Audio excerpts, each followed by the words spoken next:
Wartime Leadership Podcast. This week, Nathan Fulsebakke. Joining us, as always, our host, Nathan Coy. All right, so this week is going to be a little bit difficult for Jeff, so he's completely eliminated himself from the deal because he has not only two Nathans, but two comedians. Well, not really. I'm not really that funny. How you doing, Nathan? I'm doing very well, Nathan. This is going to be great. We're going to run this joke into the ground. And that's okay. We don't mind it at all. So where are you coming to us tonight from? I am in sultry Minneapolis, Minnesota. Oh, is it Minnesota or is it Minnesota? Minnesota, big time deal, Minnesota. Hey. It is way is this, hotter than we're used to, and my central air went out 2 days ago, so That sucks. this office chair is going to be a biohazard weapon by the time I'm done with it. Yeah, never mind. I'm going to leave that one alone. There was going to be a joke that was going to come about my wife later on, but nope, not going to do it. So really, Jeff? We're going to go there? Hey, Nathan, something that we do that just kind of gets us going, gets us on track is I have like 3-4 random questions. I got a random generator that just kind of pops them up. What do you feel people take for granted the most? Oh, God. I would say, like, from my own example, your health.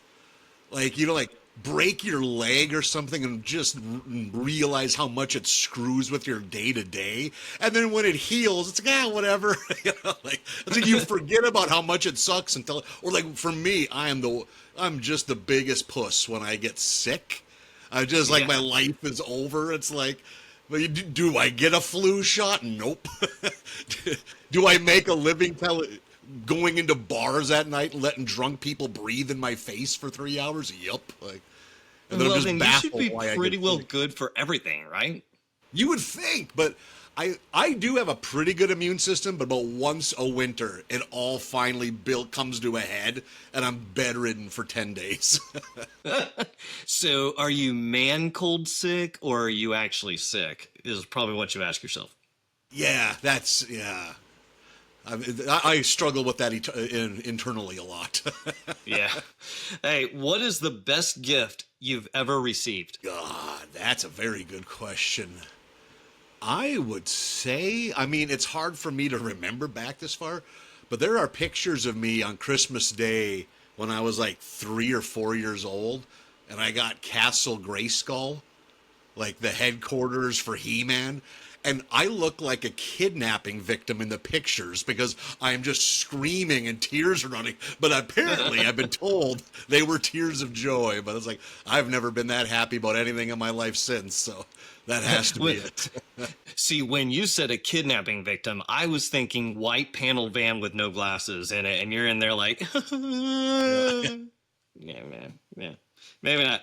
Hey, what's your favorite game to play as a child? If we're excluding like video games, which I don't know, that feels like that'd be different. Like, I wasn't one to mix things up much. I think sometimes the classics are the best. Just a good old fashioned game of tag. You don't need a certain amount of numbers. Yeah. Like, you can add variety to. You can do freeze tag. We did a thing, which I don't know if this happened.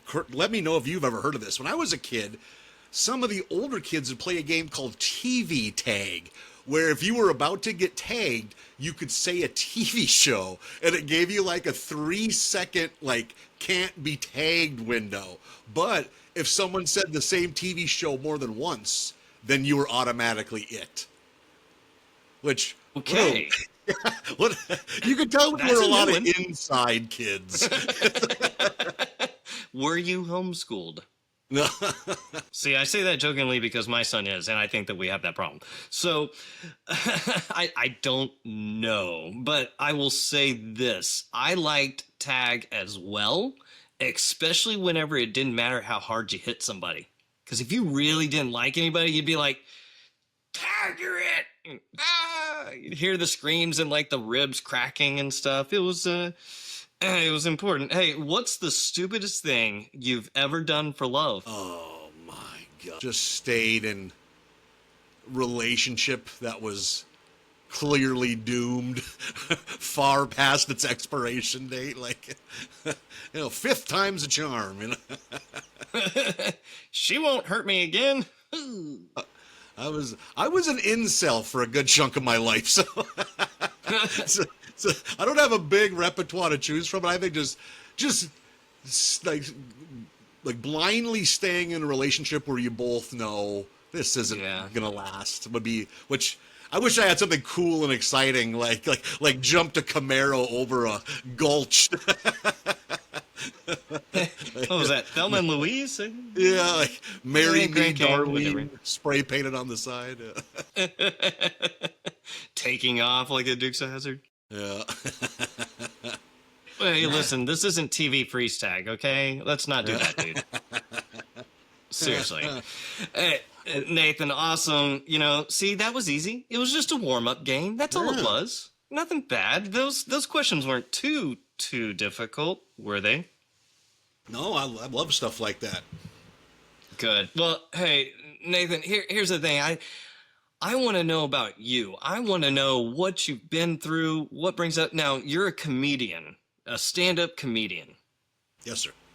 How funny would you say you are? Oh, man. It's a trap. Yeah. That's a tough question to quantify. Do we mean like against the rest of the human race or against other comedians?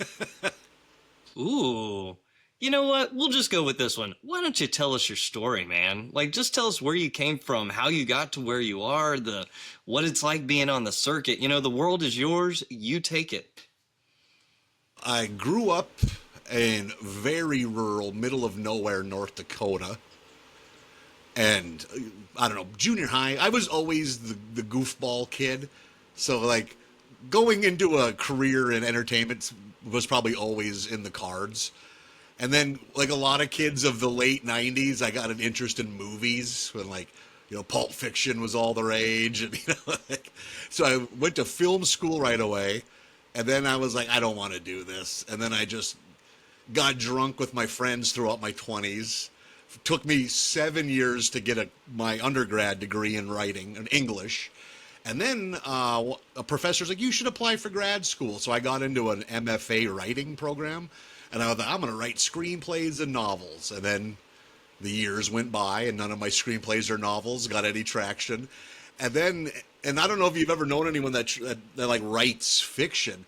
The wheels move so slowly. Like if you send a short story to some little journal in Vermont to say, hey, maybe you would like to publish this, it is not out of the realm to not hear back within 18 months to 2 years. Wow. So I was like, and then I lived in Fargo for most of my adult life, and I had no clue Fargo had a comedy scene. And then one day, oh my God, it's perfect timing. My air conditioning went out, probably I don't know, now it's been a dozen years ago. And I was like, I need to find something to do that's air conditioned, but not a bar, because I'm broke. And I drove by a coffee shop that said free open mic comedy. And I'm like, I'm going to go in here and laugh at how bad all these comedians are. And I went in, and I couldn't believe how talented some of the people were. And it was like, oh, I got this bug. But I still didn't commit to it for 2 years because I was a coward. Like, I'm a writer, not a performer. It's like, well, no one's going to come to Fargo and knock your door and say, hey, write a screenplay for Meatballs 4. You got to make those opportunities, I guess. See, and that's absolutely incredible. And I always wonder, how hard is it to write your own stuff? I think I think what helped me was having a writing background. So at least you learn story structure. But that's the beauty of comedy. You can just go every night and fail, and no one gives a shit. Because you're gonna because so many people what do I got to do to be ready for my first open mic? It's just go and suck. You're going to keep sucking. It's just gonna, but you know what? Everyone else that's at your starting point is also going to suck. So there's camaraderie. You got friends that are in the same boat you are, you know, like They're going to suck just as bad as you do. yeah, exactly. Which, I mean, you're wasting a Wednesday night when you could be with your loved ones in a shitty basement bar telling jokes to nobody. You need the victories are hard to come by, so you got to take them when you get them. The bartender's back there clapping like, yeah, that was good. They're the only one in the bar, so. The bartenders at open mics, there should be a holiday for them. The unspeakably bad comedy they've seen. Well, if you can get those guys to laugh, that's true. Impressive. There's one long retired, I assume, bartender in Fargo that did one of the open mics. He messages me about once a year at like 4:30 a.m. He's probably like drunk and, you know, like a Christmas holiday party. And I think he has flashbacks, like trauma of the bad comedy. He just needs the vent. He's texting to you while he's on the can, like, dude, I can't believe I laughed at that. Yeah. There's no VFW for open mic bartenders. Comedy PTSD. Yeah. I think we just opened up our newest comedy bar. Right there. Comedy PTSD. Absolutely. So what else, man? Like how did you get up to this? Like how did you get up the nerve to actually walk out on stage and just let it out? This is I'm gonna come off like a jerk, but I saw a couple coworkers go up and bomb. And it's like, oh, I guess you can just do that. Because in my dumb head, I'm like, if you don't do something good the first time, well, it's not for you. Never do it. But I saw them not do well. I'm like, well, they did that, and they apparently don't want to hang themselves, so I can. But I was still so terrified.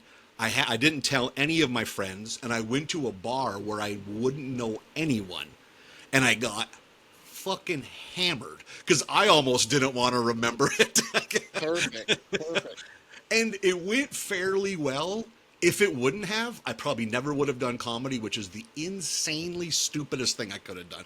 But it was just one in a million where there was actually a good crowd, and they were all very, oh, there's a new guy, which, well, like, as Jeff can tell you, in Fargo, there's not a lot of new guys. You know, it's a pretty small city. So they're kind of happy when a new person shows up. And it just worked out, and then...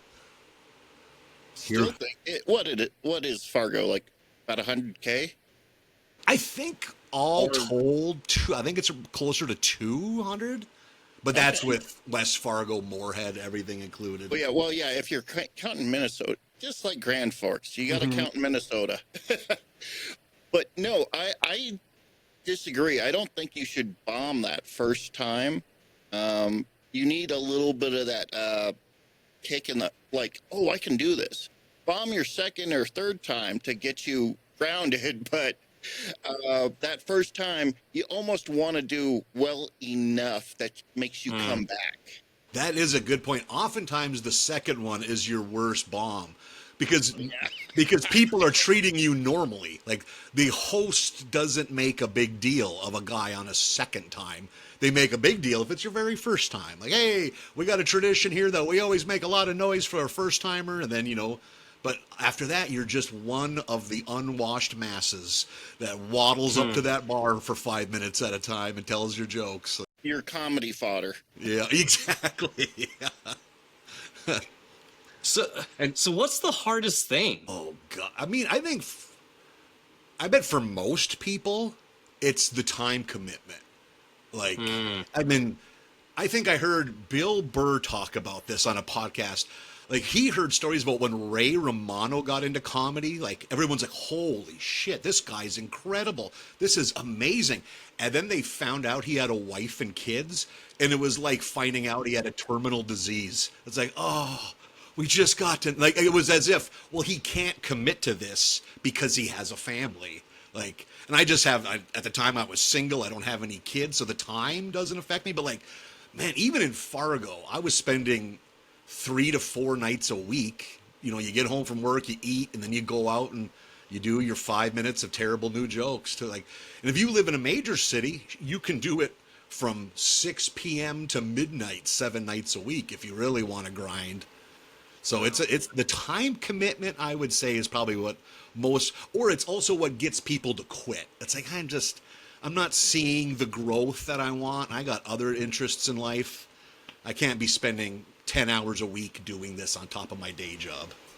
I think I heard Sam Morrell speak of it, saying, "You're not paying me for the show. You're paying me to travel." Good point. Or you're paying me for the years of me getting better at this. Yeah, I'm not getting paid an hour to do this set.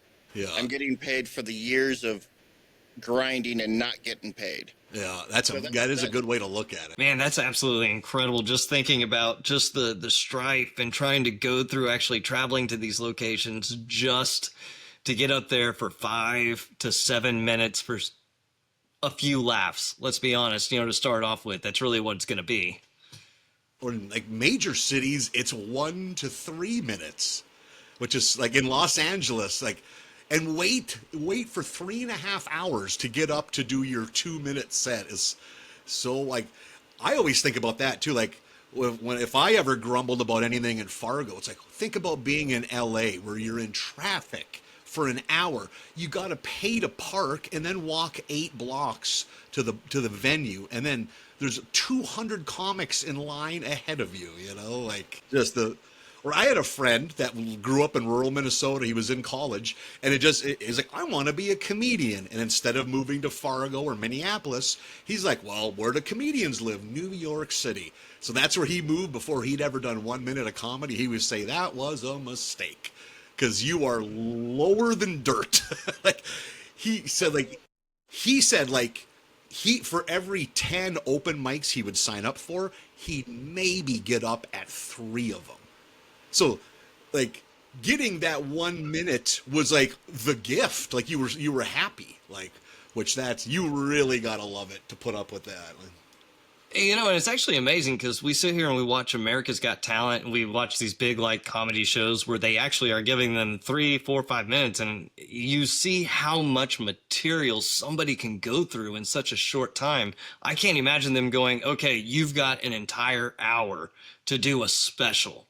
Go. Yeah, like I always think too, like especially if you live or if you do comedy on the coasts, you can do comedy for years and years before you ever get a chance to do 25 minutes, let alone an hour, because the competition is through the roof. There's huge household names at their shows. Like, why would they pay this guy to do it? So like, one of the blessings and curses of doing comedy in like a really small Midwest city, you get a lot of time, but the curse is you get a lot of time before you're probably ready for it. So there's been a lot of bruised egos that come back to smaller cities because they thought they were the tits, and then they go somewhere where there's a ton of comedians like, oh shit, my 45 minutes is actually 10 minutes if you edit it down and to just the good stuff. Like, So think about it. When people want to sing music, they want to do country music, they go to Nashville, right? Like that's the Mecca. That's where you want to get to. And you get there and everybody fills up the bars all the time. And so on the side of the street, you got people who are playing music just on the street corner. Is it at all like that in the comedy world? Like, are there people on the street corner like cracking jokes and telling jokes? No, I think probably the reason is, I bet getting on a comedy stage is there's way more opportunity than there is music. Because I even notice it with music open mics, they usually give you like 15 minutes. So, you think in a 2-hour open mic, 8 people get up. In a comedy open mic, 24 people get up, if not more. So, and so there's way more opportunity to do comedy than there is music, I'm guessing. Like, I can chime in here. I don't do comedy, but I'm a huge fan, and I'm a little bit of an insider. But with music and comedy kind of go together, but they're like a yin and yang, because music, people want to hear the hits. Comedy, they're like, Oh, you said that joke last year when you were here. So we want something new. And open micers, you're right. They give it, 15 minutes for a musician, a solo artist, doing a coffee shop thing. And you're like, oh, yeah, you can play 3 songs, something like that. Yep, 4 exactly. songs. As an open mic comedian, that 3 minutes, you can put in 3, 4 decent jokes. So it kind of parallels, but you still have to come up with something new if you're seeing the same crowd. You know what I'm saying? Yeah. I find it interesting, the headliners out there that do play the hits. I mean, it's 1 out of like 50 probably, but like I know Jim Gaffigan, he still wraps his big theater shows with the Hot Pockets bit. And Bert does the machine. Good call. Bert does, yeah, the machine, but I mean, like, more about comedy than I do, Jeff. Like, can you think of many other big headliners that do that? It's an interesting choice that they made. I know Leno doesn't put out specials because he never wants to retire a joke. Exactly. Old school comedians, like when I was first seeing them, back in the 80s, 90s, stuff like that, you're like, oh, they're working on their bits or their special for 2 years or something like that. You had the weird ones like Carlin that would put out a special about every year. But, one of my favorites, an unsung guy, a comedian of comedians, John Fox. I saw his special in 87. And then I saw him for the first time in like 2001, and he was doing half of those bits still, polished as hell. But he was a road dog. He was just this guy, I'm just out here just doing my thing. And some of those guys stay that way, and it's like, that's cool. But people need to understand that that's a thing too. They still do their crowd pleasers. They've never gotten to the next tier, and that's all right because they're making the comedians laugh a lot more than the audience. That's why I say comedian, like Doug Stanhope. Yeah, David Tell to a little bit. Yeah. I'll tell you my absolute favorite. Well, okay, I love comedy. I love the aspect of it. I love just the way it makes you feel inside, and just those few moments that you get with somebody who's up on stage that hits every single string inside there, like the Andrew Dice Clays, Robin Williams. I think Robin Williams was by far the funniest individual alive. Just the way that he would, I heard at one time that he would write basically 5 jokes or 5 points and then do an hour and a half of all of that because his mind just went in so many different directions. Definitely. I think he's the kind of person too that, like, when you were starting, if you were starting where he was starting, how did you not just give up? Because he was like genetically designed to be just his voice and his manner. It's like, oh my God. Like, I heard someone describe it once as comics say funny things, comedians say things funny. And I think a guy's like Robin Williams could read the phone book and it would be funny because of how he would read it, Like, he's one of those guys. Like when he's talking about the people going through the airport, right? And he's like talking about hasn't been laid. It's like just saying the name. It's like he just the impact of his voice carried it. Yeah. Like, how many calories did he burn in an hour on stage? He looked like he was like playing an NBA playoff game by the end. He's just drained, because it's just kinetic energy. I met him in real life at 2 in the morning. At 2 in the morning. He was coming back from a USO show, undisclosed location, and I was at Travis. But we're walking through the passenger terminal, through the baggage claim, because we had key cards. And here's this whole group of people just gathered around. And I'm like, who the hell is this? And here I get a tap on my shoulder. Hey, guys, some kind of asshole's coming through here, I bet. And you're like, and he just starts riffing. It's 2 in the morning, he's punchy. He's just like, bam, bam, bam. You guys work here? I'm like, yes. We're both wearing the same clothes because I'm wearing a white t-shirt and cut off desert pants, and he's wearing desert shorts and a white USO t-shirt, and he's like, huh, all right, boys, nice to meet you, see ya. And he was gone. Like that's how it was with Drew Carey when he came through as well. I think about a year after that. Oh hell, I saw Drew Carey in Saudi. worked the same place and dealt with them, and he was very chill. He's completely opposite than Robin. Robin wanted to entertain people on screen, off screen. It was, for the little bit of time I spent with him, I could imagine him being exhausting. But Yeah. it's lovely though. You know, you want to be exhausted by that. All right, back to the Well, show. let's talk about that a little bit, about the, you know, I mean, obviously Robin Williams ended up committing suicide, right? So here's this world's funniest man, and people don't truly understand what he's going through on the inside. How much does your comedy play, like, from internal struggle that you've had? Oh goodness, 75%. Yeah, we just got 80%. deep. Yeah, yeah. A lot of mine is aimed inward. Like I don't like, because I'm always like, I don't want to be the comic that's punching down. So it's like, if I gotta aim the knife at anyone, I'll aim it at myself. And also for me, I think it's just easier to remember bits that are about myself, because it's like I didn't have to make much up because it's just based in my reality. So it's easy to remember the details of it. But Yeah. and I think it's funny. I think like a lot of it, like you get a lot of like, all the comedians are all the damaged eggs, which I think is true in a way. But there's plenty of ones that are just very, very well like adjusted people too. But like, Agreed.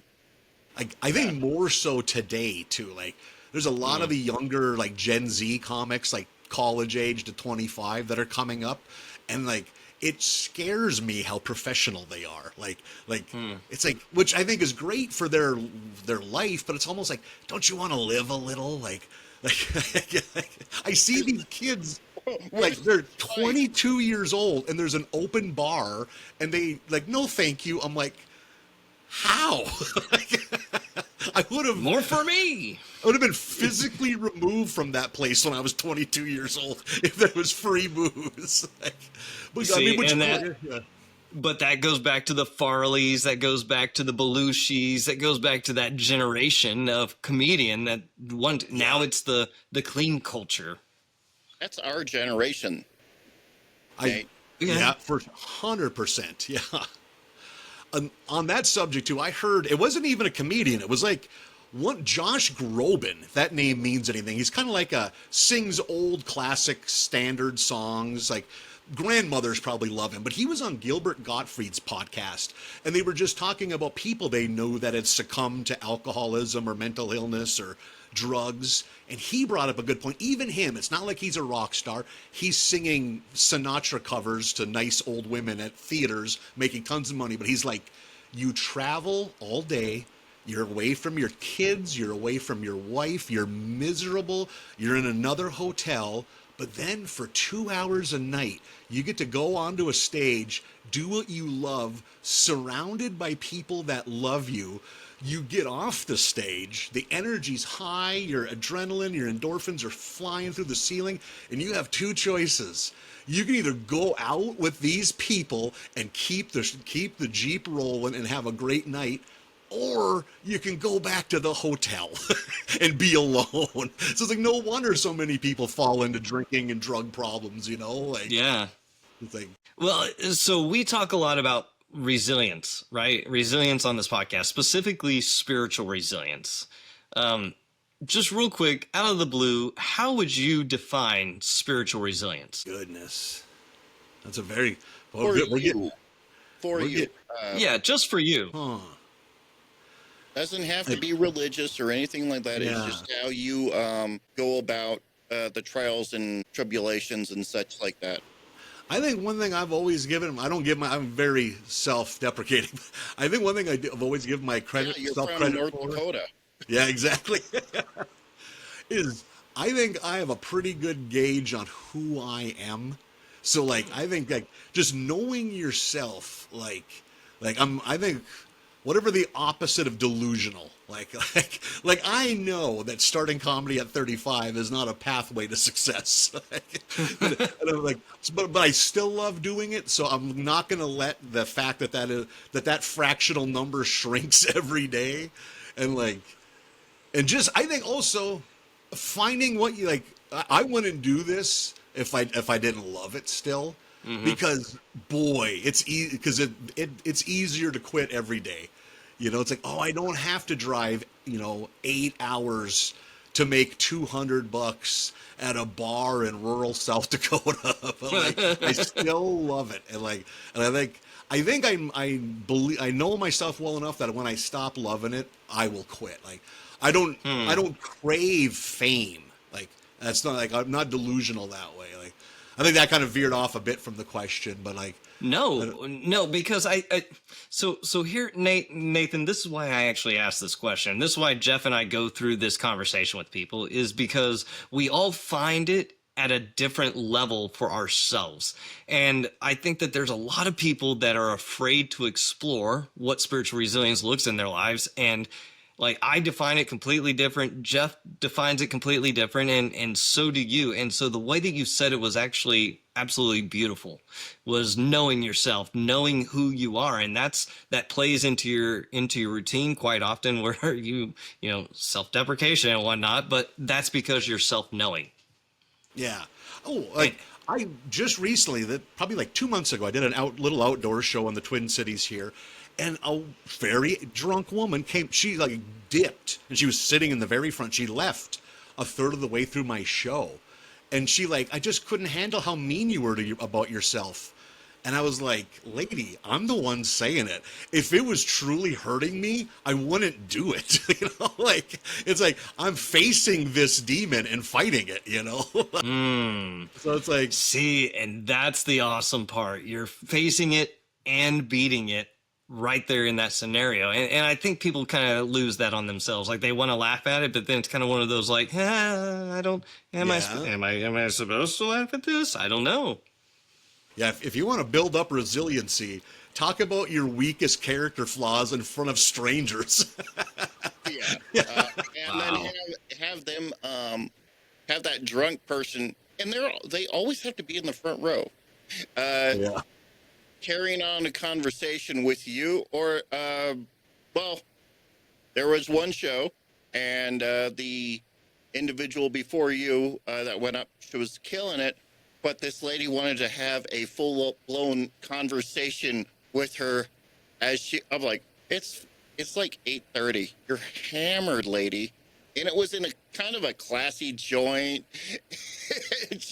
She handled it with grace. You can, if you want, name drop her. I think you know who I'm talking about. She tours with you on the 40 Below tour. Oh, Jenny Lou Rusi. Yeah. Yes. Yeah. Jenny used to do Tribble runs, which are like a infamous comedy run of the 90s and early 2000s. Like, Joe Rogan talks about them. Oh man, a lot of the guys of that era, like, and the way they would treat you, especially if you were a woman. Oh my God, you can never do anything to Jenny in a comedy show that will shake her, because she has seen it all. She's a sweetheart. For sure, yeah. And So what's that like when you got that person down on the floor that just starts like throwing crap back at you? it's something that's one of the reasons I think you can always find value in shows. Not always, 99% of the time. That, like, even if the audience is terrible, because those are muscles you have to train. Because when you're new, it's like, I see it. There's a lot of comedians who are very talented, especially in bigger cities. They just play the 4 or 5 rooms that are their friends or their like-minded audiences. So they never take a road game. They never go out into the world. They don't go into rural America at all. And when they do, they get shook. And Jeff's been to enough shows like this. It's not even that they're being dicks. They've just never been to a comedy show. When they see speakers getting set up at a bar, oh, it's music. And when a band plays, You can talk during a concert, and that's fine. But at a comedy show or a play or something, it's like, shut up. think, and I tell people that with bar owners, Jeff, I let them know if they seem actually interested in putting on a good show, I let them know that comedy is much closer to like a play than a band. I'm like, people, and all that's like, and because most bars are used to booking bands, like, oh, do you guys do 4 hours? It's like, no. Your bar would be empty if we did 4 hours. like 90 minutes feels too long most times, but that's the. Gone to comedy festivals and stuff like that, and it's great. But man, I still feel bad. And these are got to be the toughest ones, especially daytime amphitheater type gigs or something like that. But you've got a whole round robin thing with like 12 comedians. You gotta pee, and I don't want to get up because interrupt or come back. But you can do that during a rock concert. Nobody notices. Because and I've always gotten front rows to comedy shows where I don't always want the front row. I love it, but I'm like, oh, you're going to be part of the show. Yeah. And getting back, that, Nathan, both of you. Yeah. Getting back to like talking about like when you have someone in the audience like that, what I try to do, I try to figure out, are they being malicious or do they not know if they're being a jerk?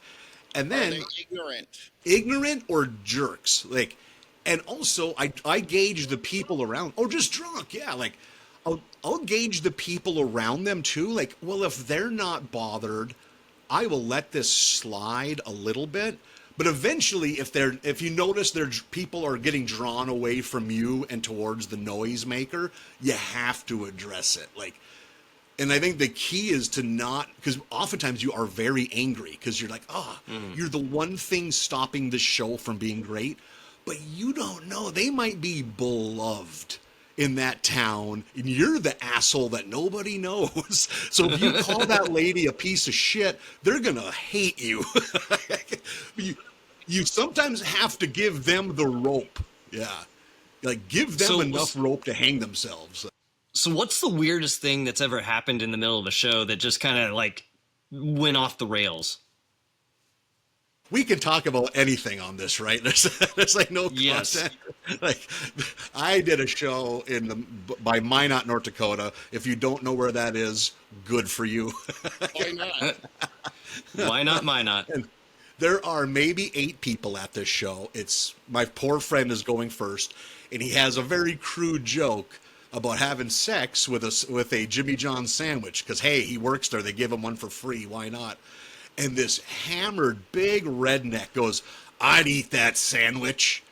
And it's like, my buddy's like, what? Like the one I just had sex with? Like, fuck yeah, I would. It's like, that wasn't a challenge. I don't give a shit. I'd eat it. And eventually, this bigger redneck grabs him and is like, Jerry, that's enough. And drags him out of the bar. And we finished the show. That was like 10 minutes in. We finished the show, which was terrible, but very Midwest, everyone's nice to you afterwards. And I had forgotten, and my one friend asked the bartender, what was the story with that guy? It's like, oh, that's just Jerry. He turns a little gay when he's drunk. And it's like, ma'am, I have news for you. He's pretending to be straight 23 and a half hours a day. But the alcohol takes the force field down. He literally talked about eating the sandwich I just pulled out of. Yeah. Okay. I have some news. Yeah. Oh, don't worry about him. He just turns a little gay when he's drunk. He turns a little straight when he's sober is what it is. Okay, well, this show just went to the pot by all means. Good Lord. Jeff, what did you get me into? Just wait. Yeah. Wait, it gets better? I was doing a show in another small town bar that was going phenomenally. tiny bar packed, which I love. I want a small room packed with people. And I get off stage and it's great. I set up the show, so I'm feeling good. Like, hey, my friends get to have fun too. And I had noticed it just a little bit, but there was someone just in the audience hollering, no, no, like weird sporadically. And I could tell it was throwing my friend off because it was happening more often. And I'm like, and I'm trying to like, who do I got to talk to? You know, like, not like maybe they're just hammered or something. And then I notice it's a young boy, well, not even young boy, in his 20s with special needs. So I'm like trying to look at my friend like, do not engage. This kid isn't messing with your show. And my friend's like, I was about to, and then I just through this sea of people, I saw him, and I was like, hey, I'm not gonna. So I was like, oh, because we would have been ran out of that town, and my car would have been started on fire, because everyone loved that kid. And again, we're the new guys in a town that hasn't had new guys. Yeah, it's like Austin Powers over there. Mole, mole, mole, mole, mole. Yeah, I knew where you were going with that one. Dang it! I did a show. This is not an well, it's an interruption, but it's not a vocal one. We did a show that they couldn't bother to put the potluck dinner away while we were performing. Our backs were to a pool table with a tarp on it, and that's where the cheese and crackers were.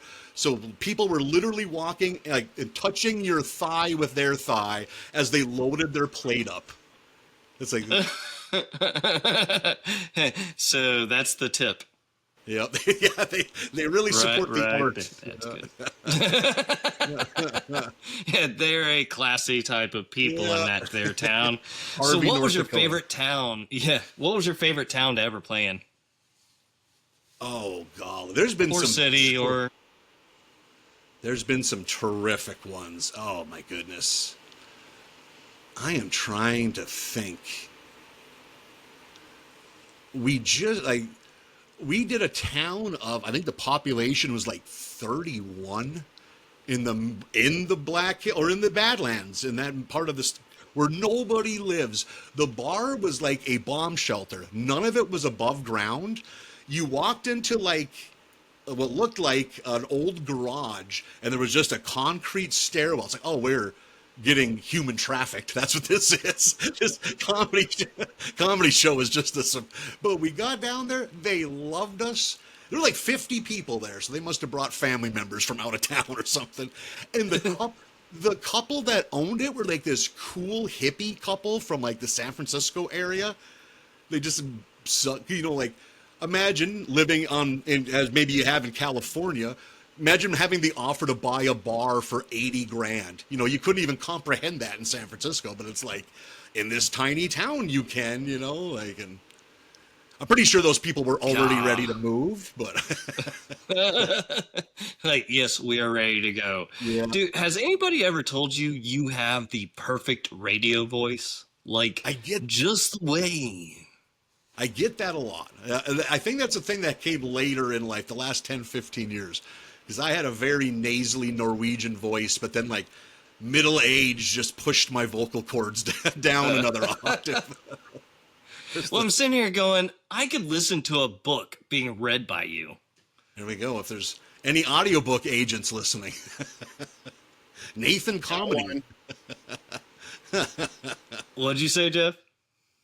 Actually, I have clients. There we go. Yeah. I'll have to work on the pronunciation. The power. Yeah. The power of showing up as read by Nathan Fulsebakke. There we go. Oh boy. See? It's got some gravitas. There we go. It's got me warmed up already. It's good to go. Yeah. Well, I'm so grateful to have you on here. Like, just being able to talk about resilience and what you've gone through and kind of how it's charted this course through your career. What's next for you? Like, what's coming up?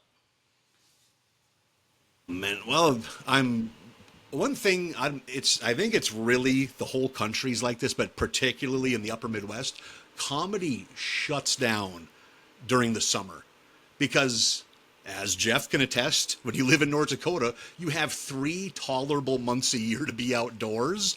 So the last thing you want to do is go into a bar and listen to me talk about my butt, you know, like you want to be outside enjoying the world, you know, like, so now I'm at that, or about October 1st is when comedy ramps up again, and then it starts. Yeah. And for my goal, like, again, like I said, I have a pretty good sense of who I am and what talent I have. My pie in the sky 3 to 5 year plan, I'd love to be in a spot where I'm not booking my own gigs all the time. I'd like to get booked by rooms. I'd like to be able to make a meager living just headlining like B and C rooms. Like, I know I'm not an A room comic because they have big credits. You know, they have 5 million Instagram followers, but damn it, I can be the B and the C. You know where you should be. So there you are, right? Yeah. What about featuring, you know, for bigger acts and stuff? Oh, that's funny you say that. Actually, if my true pie in the sky, like, I would love to have someone that I know get famous and they hire me to open for them or write on their, because writing is what I think I'm best at. Like, so I've always like, hey, let me be on your show. Let me be on your, let me write on your show. I feel that a lot, but you and I share jokes. Sometimes, well, I do, and I'm like, was that funny? Yeah. But I'm like, I don't have the guts to get up solo on stage because, well, for one, I'm a drummer. I sit behind my set. And let's just be honest, Jeff, I've known you for how long? Since 2006, 2007? Yeah. Yeah, you're just not that funny. So shots fired. What part of the country were you guys living in when you met? We were in Guam. No kidding. So Jeff and I worked together, and we did the same job, the same career field, everything, and we were in Guam together. So which branches of the military are in Guam? Navy, Air Force, Army, and Marines. No kidding. So you could detachments from each. Okay, Navy has a big base. We have a small base, and then we have detachments from each branch that go to Guam. And there's even NASA. Fascinating. Like what percentage of their economy is based around the armed services? Like about 80%. Yeah, I was gonna say, yeah. It's like, what would Guam like? And were you both Air Force?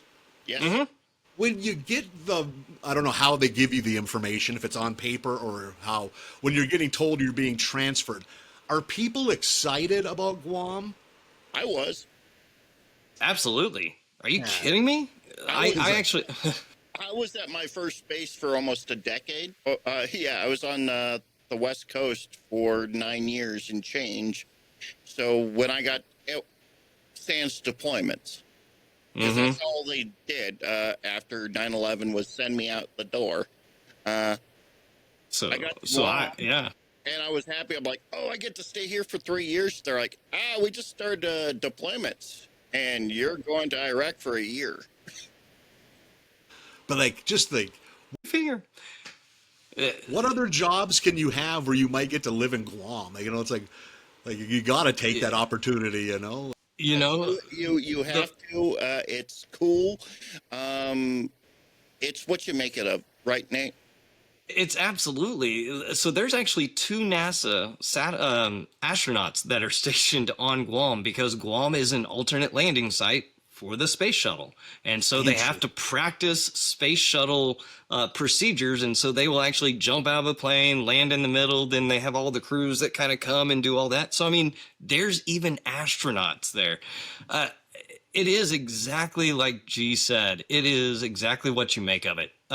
If you look at Hawaii, if you look at like Oahu and Honolulu and some of those areas, like hugely packed, tourists going there all the time. Well, in Guam, it's mostly like the Asian communities that are coming there because they get to go to America on this little bitty 20-mile by 8-mile island and be able to experience America. And the history of World War II through that entire area is just incredible, but it's the waterfalls. There's 7 waterfalls that you can hike to on that island that just, you get up there, you sit and you look out, and it's just the most peaceful thing in the entire world. It's not overpopulated like the representative from Jeff, where was he from? He was a representative from somewhere and thought that if I can't remember. I remember watching the Daily Show talking about getting 8,000 Marines stationed there while we were there. Is it going to tip over? Yeah. no, but the thing is, he looked at her like, "Are you dumb?" He's sitting there looking at the admiral, and he goes, "Do you believe that Guam's infrastructure is prepared, and that it will not tip over by putting too many Marines?" And the admiral looks at him and just bold-faced goes, I am pretty secure in the idea that we will, in fact, not tip the island over. Pretty secure. And then you see like these people like stand up and walk away behind him. They're like, yeah, we're out. We're done. I don't want to be in this photo op. Yeah. No. Daily Show did absolutely brilliant with that. They actually had these schematics of the island tipping over because it had too many people down here. Yeah, but the best thing to come out of that is absolutely the people that you walk away knowing. Like Jeff and I, we've literally known each other for what, 16 years, because Lena and I got married there. So that would have been right around the time that we got married. So 16 years. The friendships. You learn how to, that's 18. I got there in 7. So, yeah. Carried the 1. So it's 18 years. Yeah, and you were senior airman working admin. Yeah, well, let's just say this. It felt like forever ago. It was. my middle son was born there, and he's 17. Is Guam probably the most remote, place you can be sent on Earth in the Air Force? No. It is the farthest. It is where America wakes up. It is a territory. But more, as far as remote, I would say McMurdo or something like that up in Antarctica. Yeah, Antarctica, I know, has a station in South Pole. Actually, if you remember, Boobs Barboza, he actually left Guam and ended up getting a job as a civilian down in the South Pole. Actually, just all he did was 4 months out of the year was offload cargo off of planes, and then the rest of the time he was on vacation. Interesting. Yeah, when I was a civilian, I looked into that because I had a couple friends that sent me that. They're like, it's not 6 months, it's 4 months here, there. And I'm like, oh, give me the one that's all dark. Yeah. So I just have to deal with a couple planes and then 4 months of sitting on my butt and making money. And they're like, it's really tough. I'm like, oh, I'm Gen X. I can sit there and watch the movie. I was perfect during the pandemic. Well, that absolutely is the furthest away, most remote that you can be stationed is the South Pole. It's just it's way down there, and probably next would obviously be Alaska, or not Alaska, sorry, Australia and New Zealand. So, oh sure, yeah, I had no clue about Antarctica. That's fascinating. Yeah, and even better, I went to go because that's science. That's not real military. Oh, sure.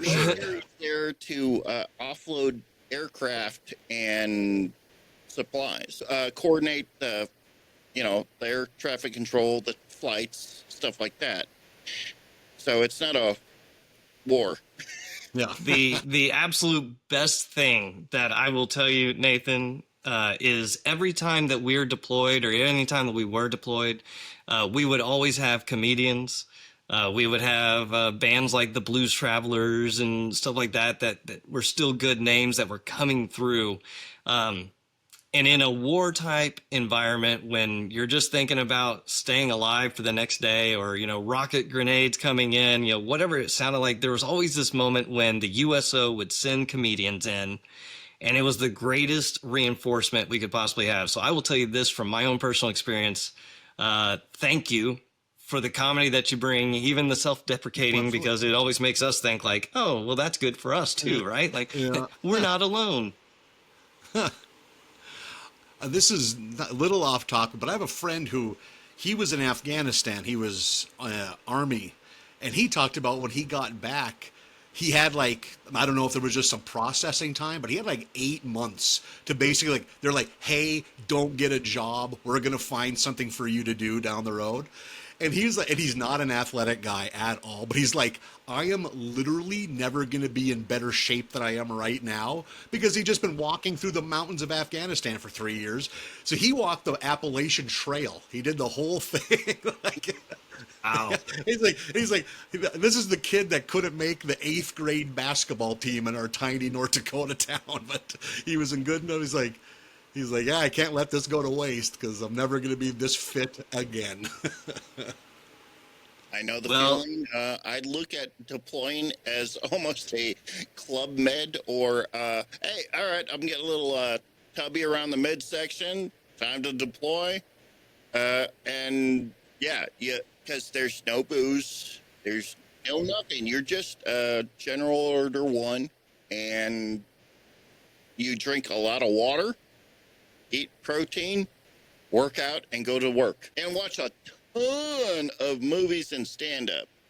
Bet. Yeah. It's that morale fund, the morale drive that they have, like 9 terabytes of nothing but movies of all genres. I have one other friend too, who he was fairly fit when he left. When he came back, he had to buy new clothes. He's like, I look like a kid wearing his dad's clothes. Oh, I get that. When I went to Iraq my last time, I overdid cardio, where I went from being a little hefty to being in great shape to, oh, I'm 139 pounds. I overdid. I was just like ripped, sinewy, and like 2% body fat.